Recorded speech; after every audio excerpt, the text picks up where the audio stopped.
Hey everybody, welcome back to Jeff Bull Central, recording kind of a late night mental health video. It's, 3 something in the morning. I can't sleep. I don't really have much else to do and I gotta do a video. So that's what we're doing. I had maybe planned to talk about my time in jail and county lockup because of my schizoaffective disorder, because I caused an injury to my wife in a car accident.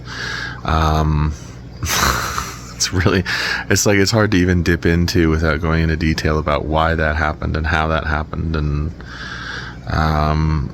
I think what I really want to try to talk about is the fact that there's a tale of two Jeffs right now that I want to talk about, and it doesn't really just apply to me. It kind of applies to the lives of just about anybody who suffers from mental illness, but maybe just kind of just about anybody anyway, because a lot of people feel like they have different sides of themselves, some that they must protect, some that they must avoid, some that they mustn't let out on any occasion. And the thing is about a guy like me, I can't help but wear certain things on my sleeve. I can't help the fact that I have severe mental illness, like I said, schizoaffective disorder.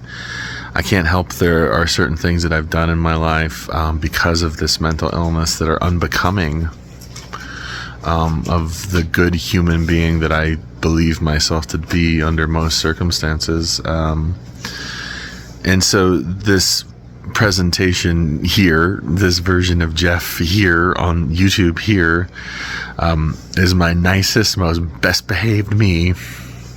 I'm sure you can relate. But then there's the other me that's like I said, been in jail because I seriously injured my wife with the car, with our vehicle. And again, that's it. That day, the voices, which my wife and I at some point along the way just decided to call Dave. That's the name that we give to the voices that I hear, or the hallucinations that I say. We say, oh, Dave's acting up, Dave's doing this, Dave's doing that. And in fact, one of the things that I've always had to deal with in regards to my schizoaffective disorder is the fact that Dave does seem to be, to me at least, a foreign entity in a lot of ways. And since I do have personally spiritual beliefs, I've always felt it was possible that it's a spiritual and a psychological thing. But gosh, I don't know any better than any other person out there. I don't know any better than any other psychologist or spiritual thinker or both or whatever.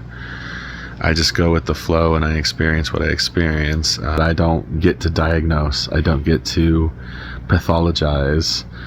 I don't get to try to track down this thing or that thing. I have to deal with it. I have to deal with the voices. I have to deal with the hallucinations. I have to deal with the bad thinking. I have to deal with the repercussions, the social repercussions. My life has never been the same after that day. There are people in my life who are not cool with me anymore. There are people in my life who will never respect me again, who will never take me seriously again, especially as an artist. Just because nothing that I do will ever be good enough, ever, for these people. There are people who I used to feel very close to who will never talk to me again, probably. And I guess that's par for the course. I do have a rare schizoaffective disorder, schizophrenia. Affects less than 5% of the population, so it's not like we're super well equipped in the society to deal with it, to counsel it, to understand it, to care about it, to empathize, to sympathize. We can't even empathize with homelessness, which is rampant. We can't even empathize with poverty, with food shortages, with the starvation of children in grade school here in the United States of America, where I live. We can't even deal with those messes.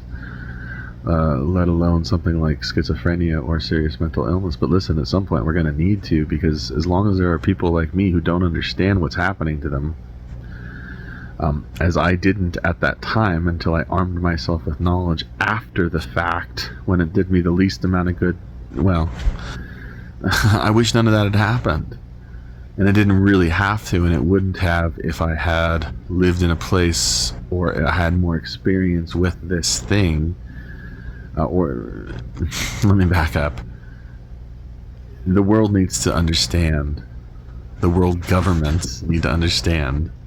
The people of the world need to understand that this is a condition. That mental health issues is a serious condition that affects more people than we're willing to want to talk about here.